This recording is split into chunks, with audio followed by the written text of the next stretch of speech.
It's too much. Welcome to the Read It and Read podcast, where we don't sugarcoat anything, no filters, no holding back, just raw, loud opinions. So turn it up and get ready to rant. Welcome back to the Read It and Rant podcast, the show where we talk books, authors, storytelling, and everything that happens behind the pages. And as always, we don't sugarcoat anything. Today we're diving into a really interesting corner of independent fantasy because my guest is an author whose work doesn't seem particularly interested in staying inside one genre box. I'm joined today by LynnErin Faye, author of This is the Fall, Book 1, a story that brings together post-apocalyptic survival, fantasy, mythology, ancient creatures, morally complicated characters, romance, and the dangers of a world suddenly stripped of the technology people have come to depend on. LynnErin is also expanding that fictional universe through Creation's Quest. It's the first book in the origins of the Aeon saga, which reaches much further into the mythology and history behind the world. So today we're going to talk about LynnErin's journey as an author, building a world across very different periods of its history, writing the apocalypse, creating mythology, developing characters, balancing romance with darker fantasy elements, indie publishing, and where this universe really might be heading next. And don't worry, we're going to keep this conversation, like usual, spoiler-free as possible for anyone who hasn't picked up the books yet. I want to, welcome LynnErin to the podcast. I'm excited to have you here. And before we get started, and to get into the books themselves, I got to start with asking you a question I ask every author when I first start the podcast. Who is LynnErin Faye, and how did you become a storyteller? Oh goodness, that's it. That's always like a loaded question almost. How did I become a storyteller? It was mostly my mom. My mom would always tell me. When I was a kid, I would wake up from having these crazy vivid dreams, and my mom was always like, you know what, you need to write that down because someday you're going to write a book.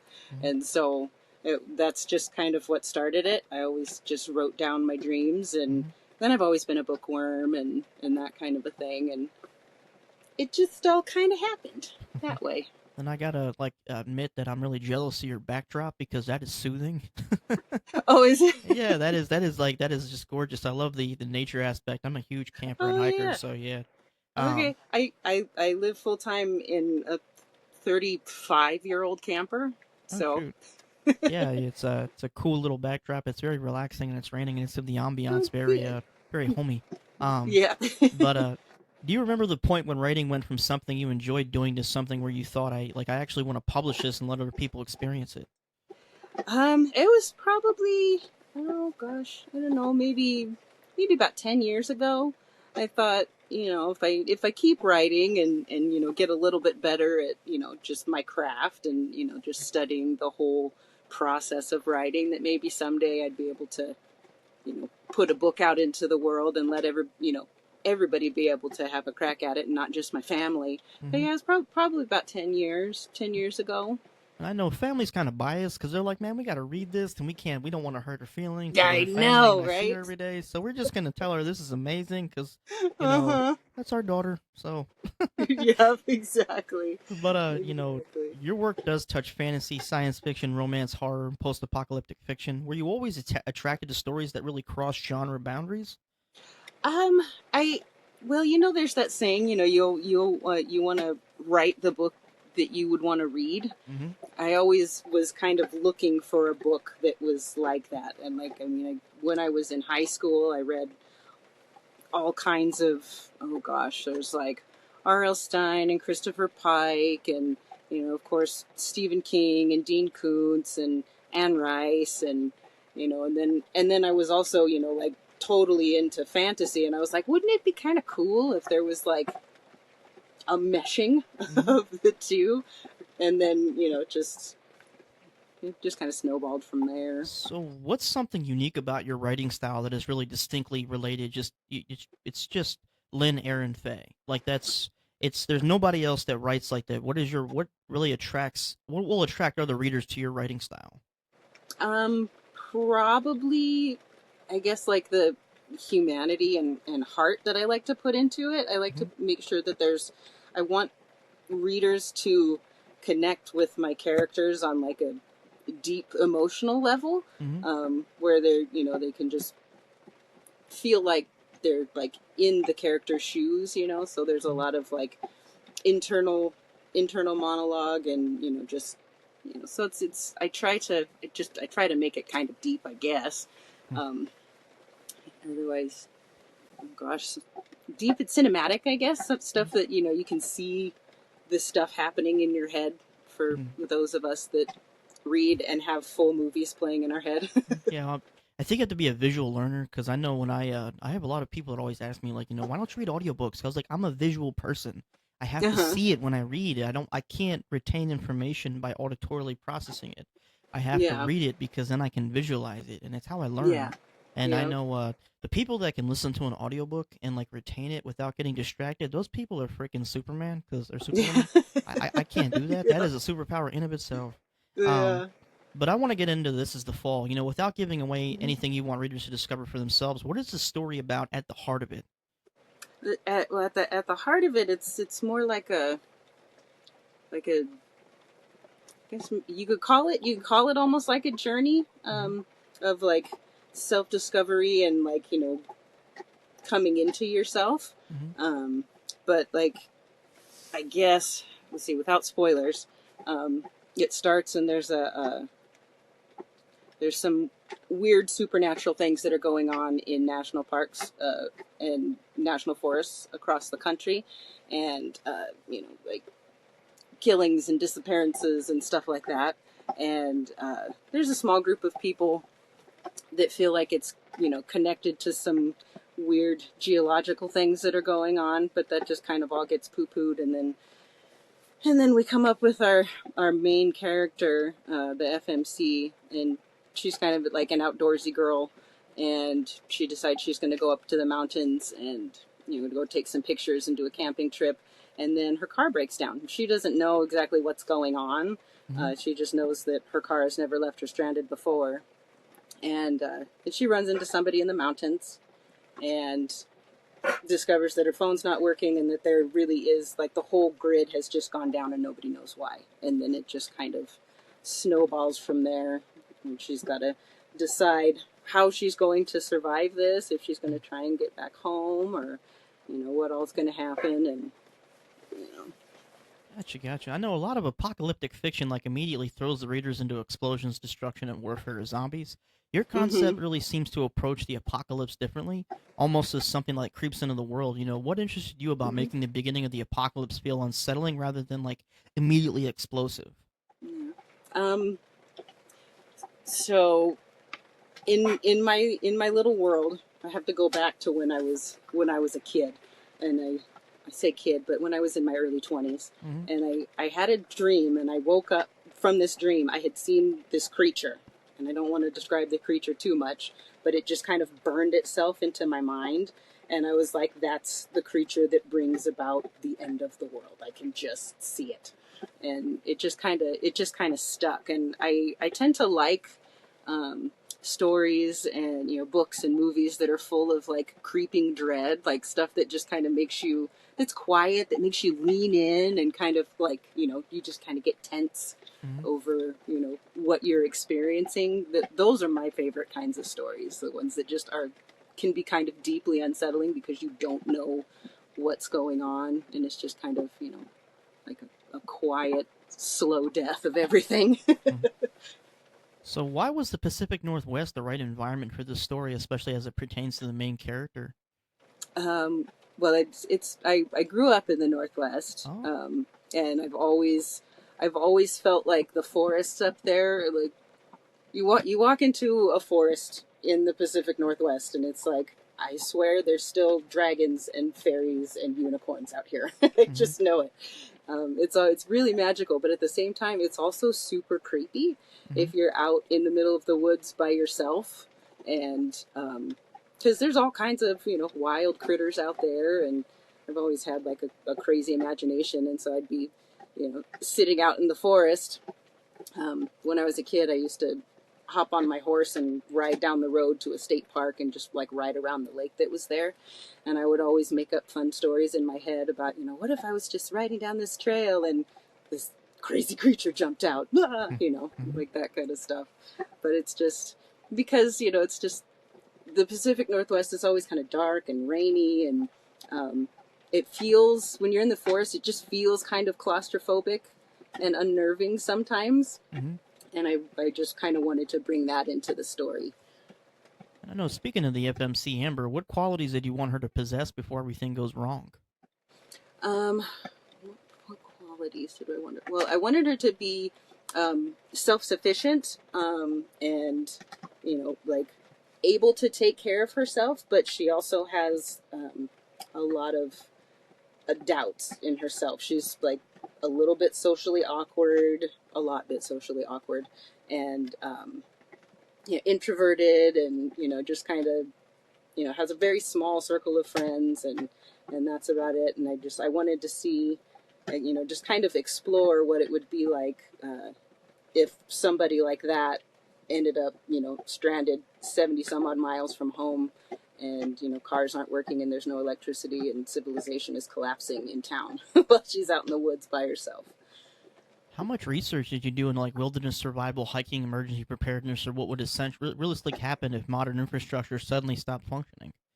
Oh my gosh, years, years of it. It's always been something that I've been kind of fascinated by. I grew up in a religion where small kind prepping was like part of the religion. You got to have your food storage. What religion was that? Yeah, Mormonism. Oh shoot! Oh, Yeah, it's huge. They're like, oh, you got to have your food storage to be ready for the second coming, right? mm-hmm. And so that was always in the back of my head as a kid. And I mean, I haven't been to Mormon church in 25, almost 30 years. So it's, but anyways, it's just one of those things that when you grow up with it, it's just ingrained in your head. And so the older I got, the more I would just, I would buy books on like wild edibles and wilderness survival, and like watching TV shows and movies and documentaries and stuff. And it's just always been kind of fascinating to me. So I just kind of pulled that knowledge and stuffed it into the book too. And I know, it's crazy. And I was watching I think it was George Carlin one year, and he basically said, "You understand that everything we have, like our survival, depends on electricity. That one thing. Mm-hmm. If the electric grid went down, Yeah. we get kicked back to the Stone Age." And I sat there and I thought about that, and I'm like, that is equally amazing and profound, and at the same time, freaking terrifying. Because and like then they say our electric grid's like over 100 years old and it's like failing. I'm like, so what? Like that's wouldn't really come out to the public and say that. Like Right. that's all you kind of keep under wraps, because like the prisons and stuff are controlled by electricity, and then you're telling me that our grid could have rolling blackouts in the next couple of years, or just like, dude, I think that's something you want to keep on the DL. Like, chill. Right. Like, It's terrifying to think about it, really. like on the East Coast over here in Selinsgrove, like maybe like 35 to 45 minutes north, there is a humongous, one of the biggest eastern power plants that runs like almost 3/4 of the East Coast, like a No substation. So like when they say that, and then like we have this stuff with Iran going on, it's just like, maybe it's we scary. maybe we should stop talking about this stuff on the news. Like, you understand, like the internet's a thing, TV's a thing. Like, I'm like, we should probably just like shh. Like, Yeah, just quietly start preparing. Prepare for the worst, hope for the best. Like, but this book like also introduces ancient creatures and like a lot of supernatural elements. And I'm gonna be honest though about the Pacific Northwest. I've always was really intrigued, especially after Twilight, and about like forks, and it really gave like it really has a really dark ancient like there's some hidden forest creatures just with especially with Washington and of itself, and how dense the forest is with the mountains and the eeriness plus the cold. And I think it gives the atmosphere a very dark and almost demonic like just feel and vibe to it. Yeah, it's spooky. Yeah, I couldn't live in Washington. There's two. I love the Pacific or the East Coast where I live. There's a lot of, we're in the eastern deciduous region. There's a lot of forest, but we have seasons, and I went hiking a lot in the East Coast, and I mean, it's not it's not as bad as Washington. I think that there's more freedom. There's not as much wildlife on the East Coast in the North. You got bears and mountain lions, but mountain lions they're very elusive. You don't see them. Bears are just black bears in Pennsylvania. They're just like they're like Yogi the Bear. They stay away from you. Really? But y'all have like wolves and other creatures, and that's where I draw the line. Uh, Yeah. um, Things that will eat you. yes, things that will literally that are bigger than me and then will eat me and are faster than me because I Mhm. can't. I'm a cheetah. I can run for about 4 seconds and then I'm Yeah. just huffing and puffing. Um, but how did you decide really how long to keep readers wondering whether what's happening has a rational explanation before revealing that something much larger is occurring? Um, it kind of, I kind of really, I didn't actually plan that out. It was more like a, because I've started building this world 20 plus years ago, probably 23 years ago now, and I've just been, steadily plucking away. Mm-hmm. And when I sat down to write this story, it was originally like an epistolary novel. Mm-hmm. So it was just basically made up of Amber's journal entries. And so I just sat down and pantsed the whole thing. It wasn't even like because I know what the world is like and I know that this event called the fall was going to happen. Mm-hmm. And so I was like, well, let's see if I can just put myself in Amber's shoes. This is who she is. And I'm going to sit down, I'm going to write journal entries. And so I just kind of, wrote as her, discovering everything like as she discovered it, so there's no no real backstory. It was all just kind of mystery and little things just kind of popped out, here and there. And so. Do you ever worry about like genre labels, like as an indie author, or do you prefer simply telling the story and let readers decide which shelf it belongs on? Yeah, I kind of like that, just kind of letting people pick it up and read it. Quite a few people, now that it's been out for a year, and just talking to random people online about it, they're just like, I would have no idea how to categorize this Mm-hmm. book, like what shelf it would be on, but it could be on 4 different shelves. And they say, people say they think it has something for everybody, and that a lot of folks will find something to enjoy I while know if reading it.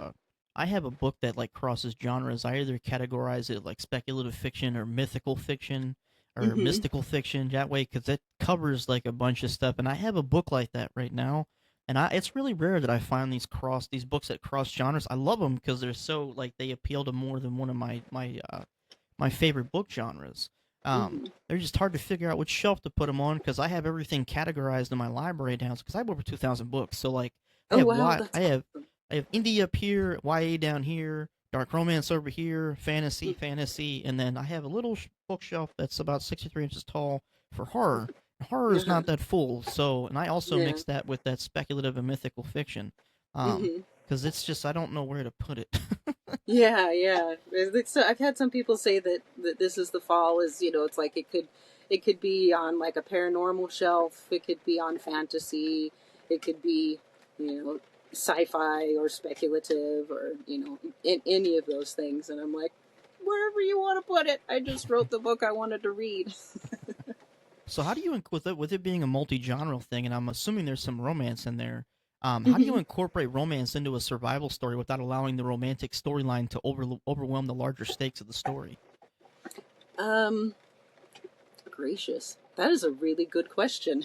Because it's like there's a little bit of a romantic subplot, Mm-hmm. but the characters, there's more going on behind the scenes with the characters that Mm-hmm. kind of like ties it all together into the world. So it's one of those kind of deals where, um, if you take the romance aspect out of it, the story would fall flat. Um, and so yeah, it was I guess, gosh, trying to figure out how to blend the two so that it wasn't, overwhelmingly romance, and Mm-hmm. and the actual main bigger story of the book didn't get lost behind the romance. Yeah. It was it took a little bit of finagling Mm-hmm. and rearranging chapters, and just swapping some stuff around, but yeah, it was. I mean, I there don't know are how I did it. I just did it. It was hard. there are there. I mean, to be honest, I really want to read this now because it's very interesting. But I know this book, I know it sounds like it also deals with dark subject matter because of the post-apocalyptic aspect to it, plus other things. How do you Hmm. determine how far to push a dark scene before deciding that you've shown the reader enough? I kind of think in terms of like, could this be shown on broadcast television? Like, if it goes further than like The Walking Dead, or I try and keep things like TVMA. Mhm. Yes, I'm sure, as I'm writing, but not so much like HBO esque, Mhm. but more just like regular TV. I think Um, HBO kind of I crosses the line. Yeah, yeah, a little bit, for this series, anyways. Yeah.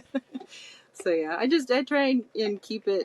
I don't want to say like family friendly isn't the right thing, but so that it could be enjoyed by other people, so that people don't get, you know, grossed out over a specific, like, pretty in-depth horror moment, or there's things that, so it's just, not going to be super upsetting to the masses. Hmm. And I know with this book there is ancient creatures and supernatural beings. Like how much inspiration comes from existing mythology and folklore versus creatures completely original to your imagination because you had those vivid dreams. Hmm. I guess, I mean, some of it, like I pulled little bits and pieces from, just from childhood movies. Like I'm, just thinking back, there's like little pieces of like The Never Ending Story, or The first movie that Labyrinth. traumatized every child. Yes. Yeah. I Yeah. was like, I need to somehow incorporate this and Uh maybe huh. make it a happier Hmm. moment. Yes. But yeah, there's but as far as the mythology goes, some of it I did a lot of research on like, old gods and goddesses, and then just kind of picked things that would, I guess, kind of fit the narrative of the story, that would make it work well, and Hmm. kind of stuffed them all together into this one little cohesive being. Um, and so but a lot of it is just completely made up. Well, speaking of mythological creatures and stuff, that brings us into Creation's Quest and Origins of the Aeon Saga, or the Eon Saga. I think I'm saying that right. Yeah, I suck at some of this stuff with the that's okay. pronunciations. I always pronounce it Aeon, so Like Eon, you're good. Aeon, everybody's I don't know, Hmm. tomato, tomato. But Yeah. what's fascinating with the Origins of the Aeon Saga is that simply instead of simply continuing forward chronologically, you're exploring the distant history of the universe. What made you Hmm. want to go backward and show readers the Dawn Ages? It because in the second book of This Is the Fall, Mm-hmm. I mean, each series will be able to be read like standalone. Mm-hmm. You could read through one series and then read through the other one, and it would be fine. But I decided to, start, going back and forth. So if a reader picks up This Is the Fall first and then goes on to Creation's Quest, they'll get a little bit more insight on, the deeper story, and, like how, um, this world came to be. Um, and then, I guess they'll be able to pick up more Easter eggs and stuff from the Mm-hmm. other stories. And then, the next book, This Is the Fall, book 2, that I'm working on right now, is deeply connected to Creation's Quest. And so it'll be kind of a fun meeting. Like Mm-hmm. if somebody reads Creation's Quest and then they hop into the second book of This Is the Fall, they'll be pleasantly surprised at who they're reading about and what all is going on. I know Terry Brooks has that exact same setup. Every book he writes, it might be in like the Talismans of Shannara or Hmm. um, the Sword of Shannara series. They're actually every book can be read as a standalone. Yeah, Um, that is a talent in of itself because I could not write like that. yeah. Um, I didn't know that going into those series until like Hmm. actually like about a year ago. And that I've Okay. had all his work for years, and it's just it always intrigued me that authors could actually have such a rich history in their storytelling, but it's when they write their story, you're not continuing the series. That quest was concluded in the previous book. You're starting over with a new cast of characters with the same last name. Hmm. Or it's just I don't know how you guys do it, but it's such a talent, and it's unique, and I love that method of storytelling because you don't have to worry about getting bogged down in the it's like with the Sookie Stackhouse series with Charlene Harris. You know, or Hmm. any of these long series, you get just the same thing over and over, and you have to constantly like plot all this out, outline it to make sure you don't get Hmm. repetitive and Yeah. confusing and boring. And I think that's just brilliant in my opinion. Hmm. Um, but what attracted you with this book to the idea of history being communicated through storytelling instead of the story itself? Um, I've always loved. So there's been people that I've met in like other in like indigenous cultures and stuff Mm-hmm. where they say didn't have a written language, and all of their histories and genealogy and all of that was passed down, either via like songs and chant or campfire stories, Mm-hmm. basically. Mm-hmm. And so that is was like super fascinating to me. And like I used to sit at my own grandmother's feet, and she would tell me stories about her mom and then her grandmother when they like pioneered across the country. And so it was kind of I like that sort of atmosphere of Mm-hmm. just like kids sitting down and listening to elders tell stories. Yeah, And that's so it's usually a very really amazing form of realism though, because it's not a it's a unique style of storytelling that comes from a realistic perspective, and I think it really captures your attention because you can really capture the emotion when the story's being told rather than a rather than living at the character itself, you're actually hearing it from a first like actual somebody that lived through it. So I feel like hmm as a visual person, you can experience it a lot more because of the expressions on the individual's face and how they tell yeah. the story. hmm Which I think is fascinating. I have never read a book like that in my life. Oh. It's usually from it's usually from a person who I'm watching them live their read that person how they live they're basically experiencing things as I am. It's just a hmm first person POV or the third person where it's like a hmm narration, but it's not a storytelling. It's more like almost like a biography. Um, Yeah, yeah. but I now I really want to. I'm gonna have to buy a whole nother bookshelf for indie authors, man. I have two 4-foot shelves of books by indie authors, and I'm gonna have to. Uh-huh. I was just talking to my buddy about that yesterday. I was like, with all these author interviews, I'm coming across amazing work because trad is no longer pushing fantasy and everything else because it doesn't hmm sell, but indie Yeah. is, and I love these genres. And now I'm hmm running out of room again, and it's just Yeah. like, Jesus. But keep it coming. But I know Zuri, your main character, I think in this book, or one of the characters, is described as the fractured goddess of creation. hmm Writing a god as a protagonist presents a completely different challenge from writing an ordinary human. How do you make an immensely powerful being emotionally understandable to a reader? Um, well, with Zuri in particular, um, and it's in the first, it's in the second chapter of the book where there's a being called the Allmaker that split into two beings because it was lonely. So the Allmaker could create anything it wanted to, Mm-hmm. and but it didn't have anyone to share it with, and so it decided to make a new self and divide into two, and it tried to make itself split equally, but it didn't. And so when it split, you have the goddess of creation, and then you have the goddess of like the elements, of basically creation and chaos. Mm-hmm. And so when they split, they no longer had the memories of the Allmaker, of like, so they were like brand new beings. And so it was just following Zuri um, as she experiences this world as a completely new being. Very childlike, but Mm-hmm. also incredibly powerful. So, with a character with these kind of godlike abilities, how do you create such meaningful stakes for this kind of a character? It's kind of like Zuri's emotional journey, really. Mm-hmm. Um, it's because she is like new and childlike and like susceptible to Mm-hmm. um, the words that others can use. She starts to believe that she's not as she believes she's not as strong, as powerful, and as important as she actually is.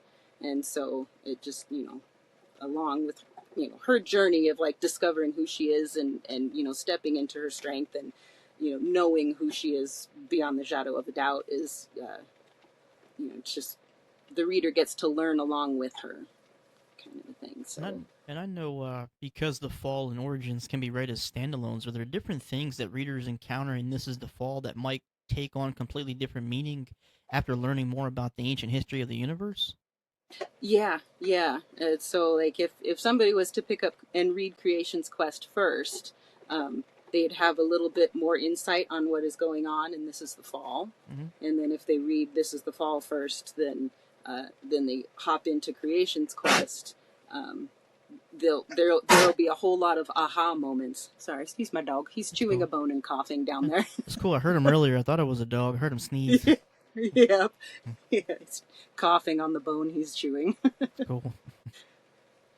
Um, but you're essentially writing different periods of the same world's history. How do you keep continuity straight when you're working across such like a massive timeline? I have in one of my many spiral notebooks a massive timeline. I Hmm. used this website called World Anvil for a Hmm. long time. And, like a lot of folks that like D&D dungeon masters and stuff will use it to you know, write campaigns and stuff. And I used it to map out the entire timeline history of the world.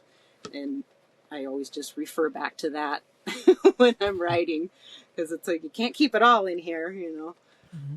So, what's more difficult, inventing the history or making sure the history remains consistent? Yeah, the consistency part.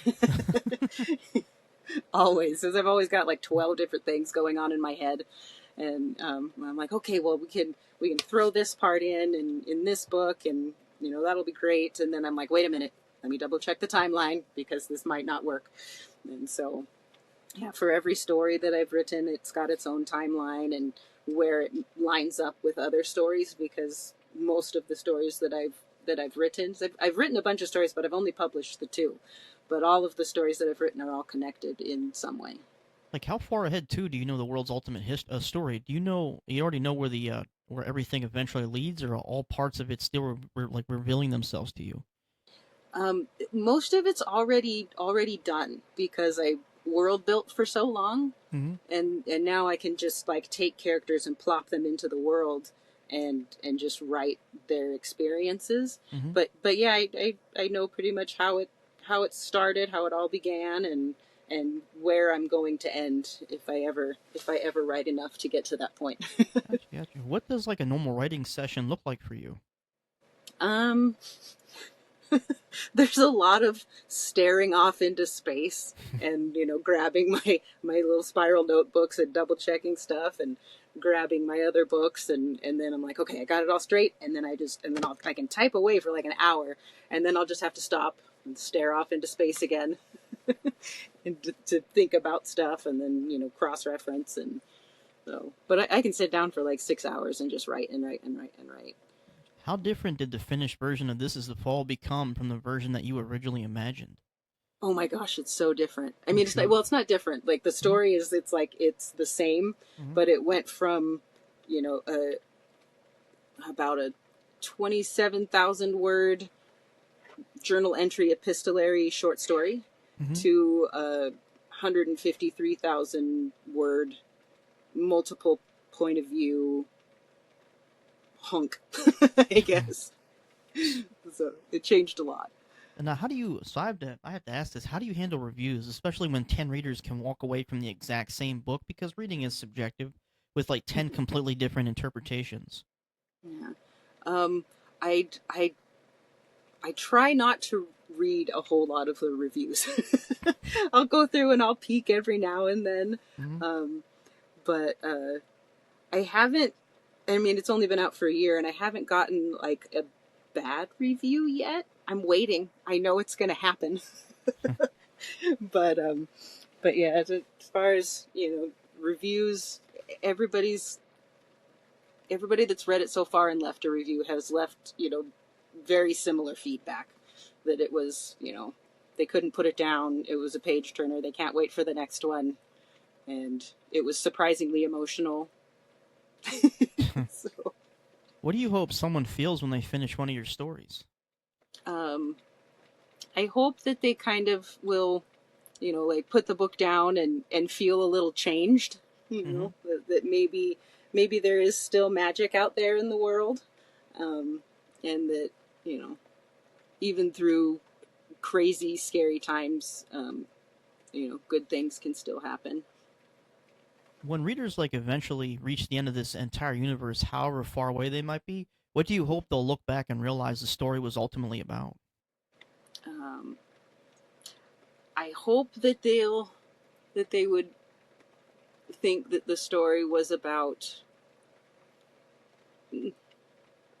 never giving up, or just persevering, and love and friendship and family, and finding your tribe, your found family, What are you togetherness.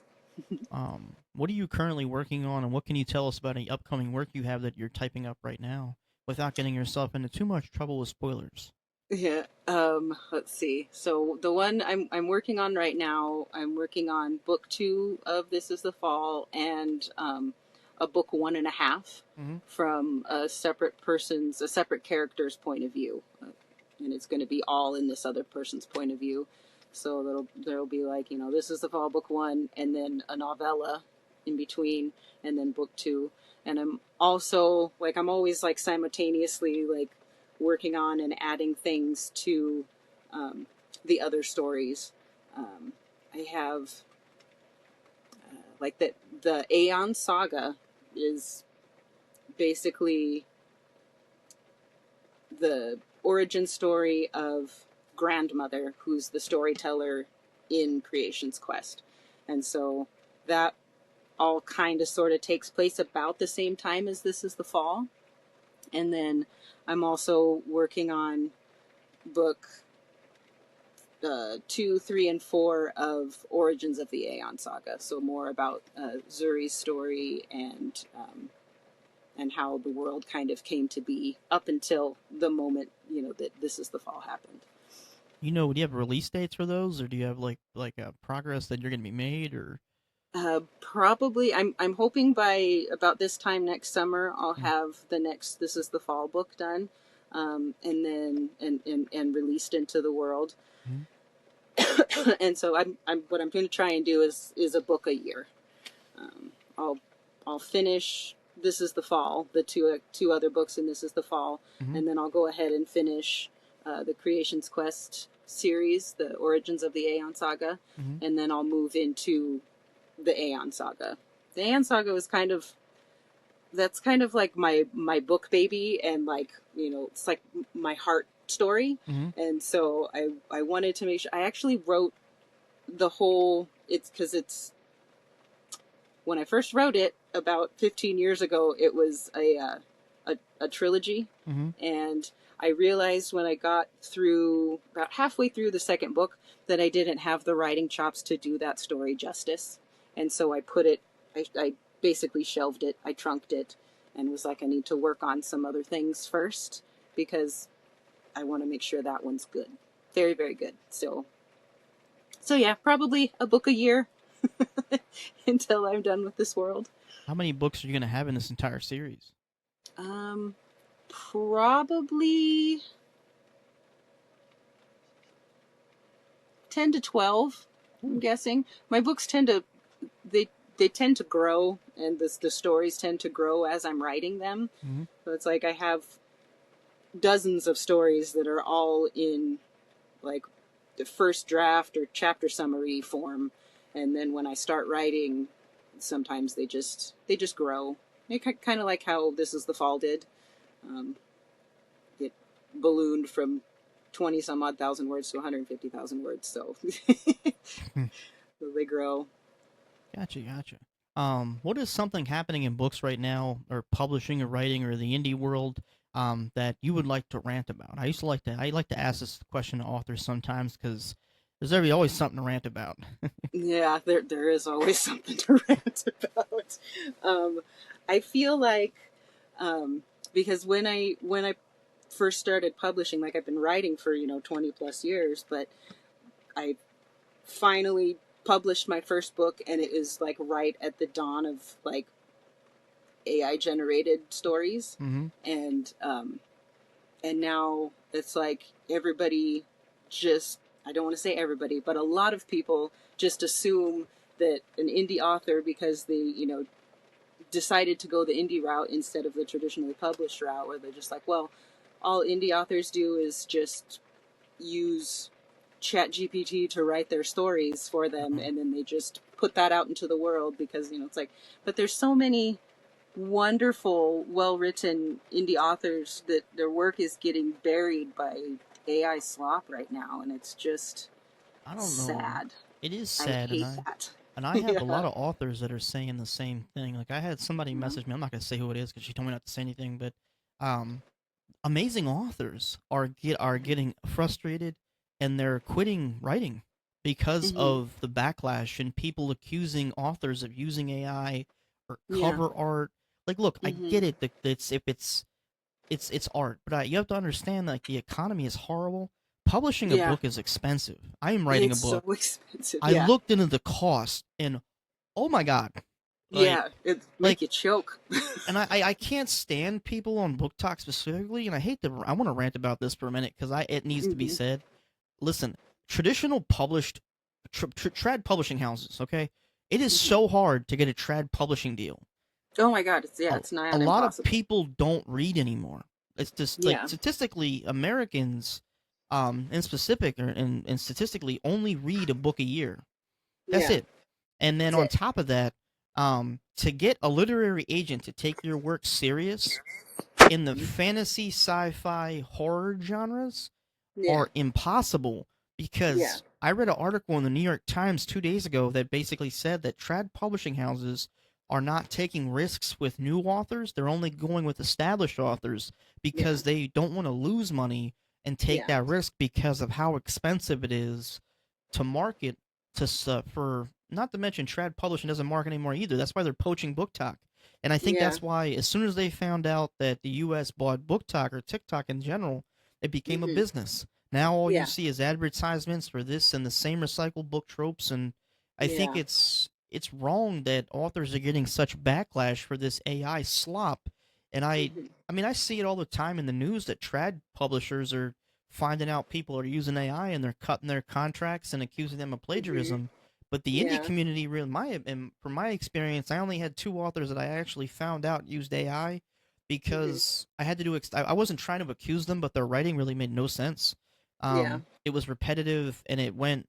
It just it. I felt like I was reading something my 4-year-old wrote, and my 4-year-old can't talk, read, or write, and it was just like it was so nonsensical. It made no Yeah. sense. And Mm-hmm. that's something I understand. But if I have a story that I like and I can engage with it, and I don't, if I can usually tell if a book is written by AI because there's Mm-hmm. obvious giveaways. Yeah. It's so easy to tell. It is, and I've had two of them. But for the most part, actually for 99% of the time, 99.9% of the time, indie writes so much better than trad because trad worries about everything. They don't want to take risks. Mm-hmm. Yeah. Indie Yeah. authors have a story to tell. They don't have a manuscript that gets cut. They don't need a Mm-hmm. developmental editor. They have a story, they tell it, and it lands on a clear Mm-hmm. day every time. Yeah. And I can't stand it when authors message me or tell me that people say this and they have no idea what they're talking about. Um Mm-hmm. and it's the ignorance is insulting, and it's really it's frustrating as somebody who's trying to promote indie and who loves reading you guys' books, because I never thought that even when I was 13 years old, I thought that this is the way books were. You have a boring beginning, things Uh-huh. pick up in the middle, and then by the end your jaw's on the floor. Indie Yeah. completely changed that. I read it. Mm-hmm. I think my first independent author book was a thriller that was written by a published author, but he went back to being independent because they Mm-hmm. wouldn't pick that thriller up. And I read it, and I'm like, my jaw was on the floor from book page one to the last page. Yeah. And then I started reading more indie fantasy, and I got R.W. McNabb and your book, and like Timothy Clark's book, and all these indie authors, and I'm like, I've been lied to my whole life. And I sat here the Yeah. other day and I thought to myself, I'm like, uh, I can't believe, like, I thought it was me. I was like, am I getting more picky in my reading, or have I changed over the years from what I used to like to now what I Mm-hmm. like now? Or am I impatient? And I thought about it, and I'm like, I don't think you're in the wrong, dude. I think the writing styles have changed, and the traditional published house, what they're pushing and publishing, has changed. Yeah. Because back in the day, they focused on line and developmental edits, and what I'm finding now is they're trying to figure out the next big, I call them Hollywood books, because they're Yeah. looking for the next Yaros, they're looking for the next Sarah J. Maas. And that's why they're pushing all this, they're poaching book talk and pushing this stuff that, like, Basilla Drake's A Bargain So Bloody. It was honestly full of plot holes. The ending was super anticlimactic and super rushed. And Yeah. it's like, and then you have Immortal Consequences by Ivy Marie. It was a Good Morning America pick, but there was 6 different POVs in the whole story. Oh my goodness. It was a thrown together mess, Mm-hmm. and it's just it's stuff like that that makes me really question why they even want to push this stuff, and it's what drives me to read indie so much more. Yeah. And it's a thing that I will never stop ranting about, because this AI stuff has got to go. Like Yeah. like Right. in my opinion, AI is a tool. Um, Yes. because Yeah. some artists, all authors can't afford an artist. Artists are expensive. Mm-hmm. Um, Yeah, it's and ridiculous. we live in a whole different world now. Like, everything's expensive, and if someone wants to write a book, and they are constricted because they can't afford an artist, but they want to put the story out there, they really shouldn't Mm-hmm. be penalized because of the way they have their book cover. I I Yeah. I Yeah. don't understand that at all. Yeah, yeah, it's rough, and it like with with Creations Quest, I actually I went, and because I live in a 35-year-old camper. Hmm. I work as a camp host. I work seasonally, and then I take the winters off, and I work on my books to try and get them out into the world. And so living in this camper kind of allows me to be able to do that, but cash is limited. Hmm. And so I went to Fiverr for my cover artist. And I'm not a visual arts person. You can usually tell, look, yeah, that's definitely AI. But I commissioned this cover, I paid for the cover, and then I get it back, and I get the source files, like the Photoshop source files, and I'm like digging into it, and I'm pretty sure, I don't think they used AI on the whole thing, but I think they used AI elements. Hmm. Like they used AI to develop some of the elements to put onto the cover. And I recently went to put Creations Quest in in like an ebook blast, like a Stuff Your Kindle event, Hmm. and I put This Is the Fall into one of this company's book blasts before, and did really, really well. And they don't allow any AI, no AI covers, no AI written anything. And when I submitted Creations Quest, they're like, your cover is smacking of AI. And I'm like, oh my God, I hired somebody for this. I paid money for this. I hope he didn't, And so then I had to go back to the artist and ask him. I'm like, yo, like my book's getting flagged for, AI art, and I paid for this and specifically didn't want AI in it. Hmm. What's going on? And he did tell me that, yeah, this Photoshop has like its own little AI thing where you Hmm. can put in a prompt and it'll spit out an element. Hmm. And he used some of that on the cover, and I'm like, great, now I got to get a new cover eventually. Yeah, I don't understand it, because I mean, we've been using, if you really want to get down to it, I mean, spell check on Microsoft Yeah, Word. That's yeah, AI. that's Like AI. like Yep. it's gotten so blown out of proportion. I've had authors that had to Mm-hmm. pull their books off of KDP and KU to completely redo the cover because of the backlash on Book Talk, like Uh, the threatening messages, and mm-hmm. it's Yeah, crazy. the Like, witch hunt is just out of control. it is, and I'm like, bro, there are a lot more hills to proverbially die on than that one. Like, there's so much Yeah, more in life to get mad about than somebody else's book cover that you're gonna read probably once. And it's gonna go on your shelf. yeah, Or if you're not like me, where you read like 100%. 50 times a year. But I mean, like, Yeah. it's such a stupid, like, I look at the culture we live in today, and I'm like, man, you guys, we live in such a weird world. I hate to use the word Mm-hmm. privilege, but I'm like, bro, Yeah. there are people that are living in mud huts in Haiti that would love to Yeah. complain about and live the life you're living. Like, I Exactly. just want to tell people to shut up. Like, Yeah. Yeah. like, It's like, pipe down, yo. It's not like, that big of a deal. for real. Like, I just want to John Wayne the situation and like, get off your high horse, Mister. Like, that kind of shit. Yeah. Like, it's Yeah. just like, it's annoying. Like, if the Mm-hmm. story's good, why does it matter? Yeah, that's my thought exactly as Like, well. Like one of my author friends, when we first connected on TikTok, um, she was using I think she was using that AI image to video runway thing, because she had like character images of her characters, and she was using that AI to animate them and then make TikTok videos. And they were really good and super interesting. I really liked them. It really drew me in, because in my head, like, just because you're using this AI tool to advertise or to promote something doesn't mean that AI touched the writing or the writing process. You know what I mean? And I went, and after I read a couple of her books, and I go to leave a raving review because they're so good. She's got like 3 or 4 1-star reviews that are just like, this author uses AI to promote her books, don't read it. And I'm like, that's so messed up. Like, at some because point, the book is phenomenal. At some point, can we just sue for defamation and slander? Because right? I think there should be. I think Congress, like, honestly, with some kind of legislation at the state level or the congressional federal level, there needs to be some kind of legislation passed, like, to stop this shit, the witch hunt. Because you're destroying people's lives, their livelihoods, their reputation, who they are as an individual, and you're tearing them down. Like, it's ridiculous. Like, I mean, artificial intelligence has become so sophisticated, but if you look back at the 90s when computers first came out, and like when I was in school back in the 90s in like grade school, then I went to junior high, we had like word art, clip art. That's AI. Like, hello, like, you use it every day on your phone. Every day. The smart text, like, I just it drives me crazy. I wish it would go away, and I do want to have you back on the podcast. We got to get going here in a minute, but when you release this is your Aeon, the first book in the Aeon saga, is that already out? I can't remember. I'm talking about so much tonight. Yes, Creation's Quest. It released late last month. Gotcha. Where can people follow you? Where can they find your books?